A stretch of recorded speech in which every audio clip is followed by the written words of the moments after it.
चुनाव आयोग का दायित्व तो चुनाव कराना है, निष्पक्ष चुनाव कराना है, ना कि किसी पार्टी का प्रकोष्ठ बनके किसी पार्टी के लिए काम करना है। जो बीजेपी देगी वोटर लिस्ट, उसी वोटर लिस्ट पे जो है चुनाव आयोग चुनाव कराएगी। भगवान भरोसे बिहार चल रहा है। हमको लगता है कि जो धनखड़ जी के साथ हुआ वो बिहार चुनाव के बाद जो है माननीय मुख्यमंत्री नीतीश कुमार जी के साथ भी वही काम जो है होगा। जो महाराष्ट्र में हुआ शिंदे जी के साथ, वही काम जो है नीतीश कुमार जी के साथ होगा। देखिए, बड़ी आश्चर्य की बात है कि अचानक से मानसून सत्र के पहले दिन तो उन्होंने बहुत ठीक ठाक चलाया था और अचानक से रात में ये सूचना मिली कि उन्होंने इस्तीफा दे दिया है। अब दिया गया है कि लिया गया है, ये सवाल खड़ा होता है। अगर अचानक से स्वास्थ्य बिगड़ा है तो उसी समय इस्तीफा देने की तो बात हो नहीं सकती है।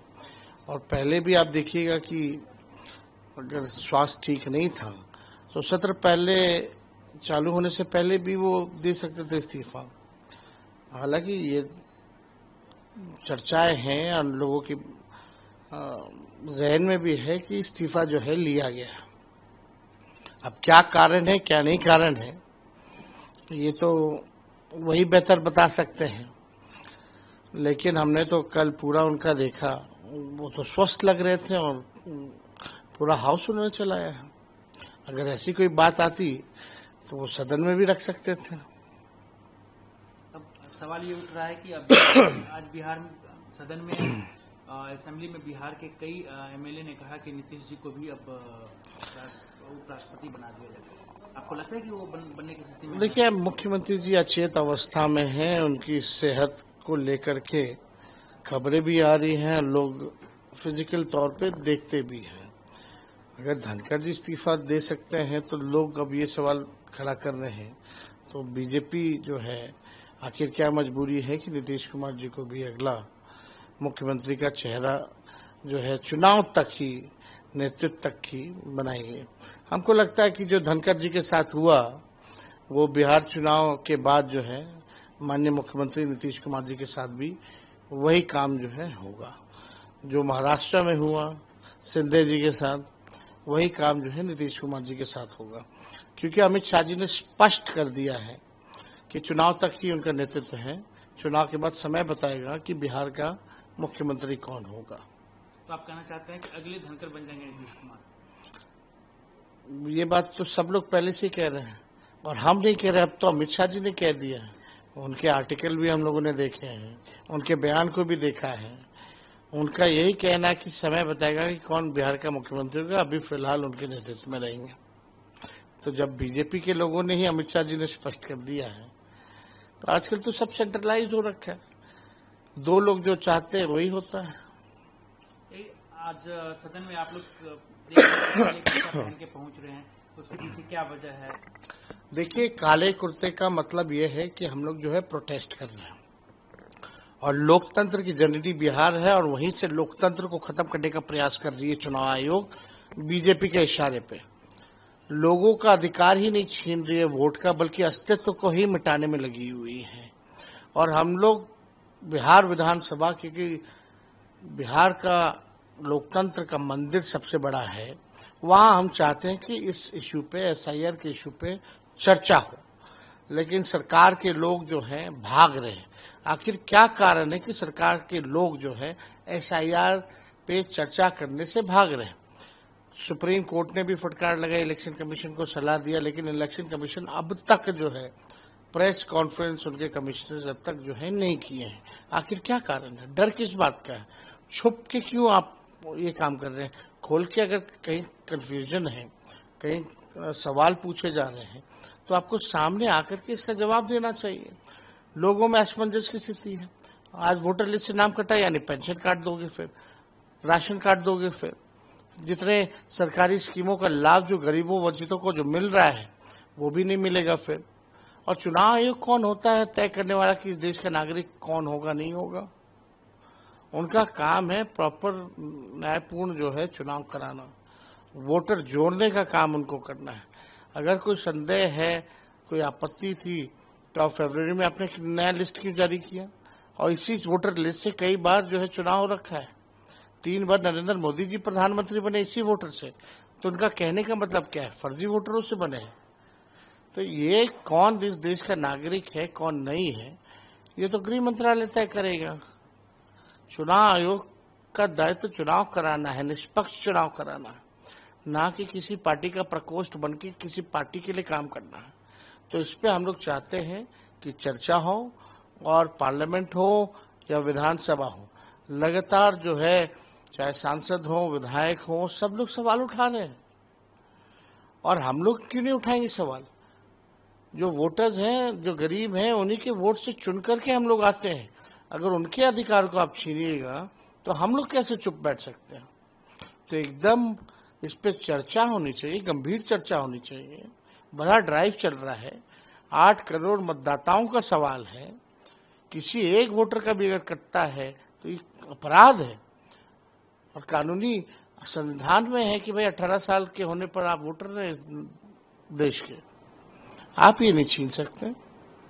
लेकिन दिक्कतें क्या आ रही है, क्यों नहीं चर्चा होने दे रही है? और एक चीज और इसमें है कि आप लोगों को पता चला किसके वोट काटे जा रहे हैं, क्योंकि बहुत लोगों का तो छटनी हो चुका है। देखिए, हमको जहां तक जानकारी है कि 12 से 15% जो वोटर लिस्ट में जो नाम है ये लोग काटने की तैयारी में है। सबको पता है कि आपका मजबूत बूथ कौन सा है, किसका कमजोर बूथ है। आजकल तो सारा डेटा है, हमारे पास भी है, तो स्वाभाविक रूप से भाजपा के पास भी होगा। तो अगर 10 वोट भी एक बूथ से काटा जाएगा तो पूरे एक विधानसभा में 3200 वोट होते हैं। और पिछले बार 2020 के चुनाव में 3000 से नीचे लगभग 32 से 35 सीटें जो हैं जहां हार और जीत का निर्णय हुआ था। तो ये समझ सकते हैं बड़ी एक साजिश है, लेकिन किसी भी कीमत पे हम लोग जो है इस लड़ाई को छोड़ेंगे नहीं। मामला कोर्ट में भी है, 28 तारीख को कोर्ट का अगला डेट है, और कोर्ट का सलाह भी नहीं मान रही है इलेक्शन कमीशन। जो डॉक्यूमेंट्स मांगे जा रहे गरीबों के पास है नहीं। आपने कई एक वीडियो देखे हुए, कई एक जो निष्पक्ष जर्नलिस्ट है प्रूफ के साथ, बीएलओ जो है खुद ही अंगूठा मार रहे हैं, खुद ही साइन करके अपलोड कर, लोगों को पता ही नहीं। आप लोगों ने ये सवाल उठाया कि जो आदमी, जो मजदूरी, या जो लोग बिहार से बाहर रहते हैं, हमेशा आप तो कई प्रेस कॉन्फ्रेंस में, या हमने चुनाव आयोग को कई बार चिट्ठी भी लिखा, ये चुनाव आयोग हमारी टीमें भी गई, हम भी गए बिहार में, कोई जवाब नहीं है इनके पास। 4.5 करोड़ बिहार के लोग जो है तकरीबन जो है बाहर रहते हैं, बड़ी संख्या है।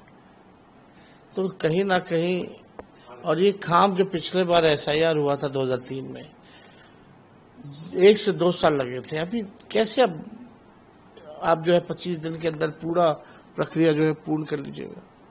हम लोग भी जाति आधारित गणना कराए थे तो 9 से 10 महीने लगे थे, उसमें कोई डॉक्यूमेंट की जरूरत नहीं थी। कहीं जगह तो लोग गए ही नहीं है। कितना बड़ा फर्जीवाड़ा चल रहा है केवल टारगेट पूरा करने के लिए, बहुत ही शर्मनाक बात है ये। तो चुनाव में इसी से जीत और हार लिपापोती कर रही है, ये आई वॉश है। अब तो ऐसा लग रहा है ये आई वॉश है, जो बीजेपी देगी वोटर लिस्ट, उसी वोटर लिस्ट पे जो है चुनाव आयोग चुनाव कराएगी। एक और सवाल, बिहार में जिस तरीके से कानून व्यवस्था की हाल है, रोज आए दिन 4-5 मर्डर हो रहे हैं, आज भी हुए हैं, तो कैसे देख रहे हैं इन चीजों को? भगवान भरोसे बिहार चल रहा है। अब सरकार और पुलिस ने पल्ला झाड़ रहा है कि हम आपकी सुरक्षा की जिम्मेवारी नहीं ले सकते। कई पुलिस अधिकारियों ने भी ये बयान बेतुका दिए हैं, कई सरकार में बैठे लोग जो है बेतुका बयान देते हैं। लगातार अपराध हो रहा है, गोलियां चल रही हैं, कहीं सुनवाई नहीं, कहीं कार्रवाई नहीं, हाहाकार मचा है, लोग डरे और सहमे हैं बिहार के लोग। घर अब आपका सुरक्षित नहीं है, अस्पताल सुरक्षित नहीं है, आपका दुकान सुरक्षित नहीं है, सड़क सुरक्षित नहीं है, स्कूल कॉलेज सुरक्षित नहीं है। कहाँ गोलियां नहीं चल रही है? मेरे घर के बाहर अगर गोलियां चल रही है, जो आप समझ जाइए कि जो सबसे बिहार में सुरक्षित जगह है, अब तक अपराधी नहीं पकड़ा गया, तो आप समझ सकते हैं कि क्या स्थिति है बिहार की। मुख्यमंत्री अचेत अवस्था में, ना प्रधानमंत्री कुछ बोलते हैं, मीडिया से इंटरैक्ट करते हैं, ना हमारे मुख्यमंत्री इंटरैक्ट करते हैं। जवाबदेही किसी की होनी चाहिए ना। यहाँ जवाबदेही कोई लेने को तैयार नहीं, केवल अपनी कुर्सी की चिंता है, केवल भ्रष्टाचार, पैसा कमाने में लोग लगे हुए हैं, बिहार के खजाने को लूटने में लगे हुए हैं लोग। कल आपने कई ट्वीट किया कि एनडीए की बैठक में आपस में सब उलझ गए, आखिर क्यों, ऐसा क्यों हो रहा है?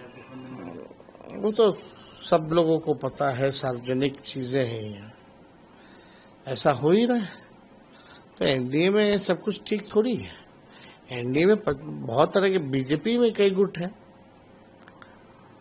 इन लोगों का तो केवल बिहार की चिंता नहीं, बिहार के लोगों की चिंता नहीं, ये लोग केवल अपनी अपनी चिंता में लगे हुए हैं। इनको कोई लेना देना नहीं बिहार के विकास और बिहारियों की तरक्की से। इनको बस अपनी तरक्की पसंद है और एक दूसरे को भ्रष्टाचारी कह रहे हैं। एक मंत्री दूसरे मंत्री को बोल रहे तुमने इतना लूट लिया, दूसरा मंत्री बोलते तुमने इतना लूट लिया। आप समझ सकते क्या स्थिति है। अब मुख्यमंत्री चुपचाप बैठे हुए हैं, तरस आता है मुख्यमंत्री जी पर। एक अंतिम सवाल, क्योंकि आप कह रहे हैं कि मुख्यमंत्री चिंतावस्था में हैं, कुछ चीज को देख नहीं पा रहे हैं, अब सवाल उठने लगे पूरे देश लेवल पर कि बिहार में हुआ क्या है। एक सप्ताह के अंदर दो अधिकारी जो है वीआरएस दे रहे हैं, कह रहे हैं कि चुनाव लड़ेंगे। तो इससे पहले तो ऐसे तो हो नहीं रहते कि जब अधिकारी ही चुनाव लड़ने में अगर चले जाएंगे सब, तो फिर प्रशासनिक अराजकता पूरी तरीके से है, अफसरशाही पूरे बिहार में है। वही भूंजा पार्टी वाले चंद रिटायर्ड अधिकारी जो लोग हैं वही सरकार चला रहे हैं। तो आप समझ सकते हैं सब जो है अपने अपने फेरा में लगा हुआ है। पोस्ट रिटायरमेंट कोई अपने लिए जगह देखना चाहता है, कोई कुछ देखना चाहता है, लेकिन बिहार की जनता बदहाल अवस्था में मारी मारी फिर रही है। ना उनको सुनवाई हो रहा, ना कोई कार्रवाई हो रहा, ना उनकी कोई बात कर रहा। हम लोग बात को उठाते हैं तो हम लोगों को गालियां दिया जाता है, लेकिन हम लोग लड़ रहे हैं, जनता के लिए लड़ रहे हैं और आगे भी लड़ते रहेंगे और इस सत्ता को उखाड़ के फेंकेंगे। नया सरकार हम लोग बनाएंगे, महागठबंधन की सरकार बनेगी। अच्छा सर, एक और सवाल है कि जो आप लोग की अगर मान लीजिए सरकार आती है तो जो जितने भी आप कह रहे हैं कि ये रिटायर्ड अधिकारी लूटे हैं, ये क्या उस पर आप कार्रवाई करेंगे? आने वाले दिन में सब पे जांच से बैठाएंगे? छोड़ा किसी को नहीं जाएगा, सब पे कार्रवाई होगी और ढंग से। अभी भी ईडी सीबीआई के पास एक केस है, अगर ढंग से अगर कार्रवाई करे किसी के बिना दबाव में आकर के, तो दूध का दूध पानी का पानी हो जाएगा।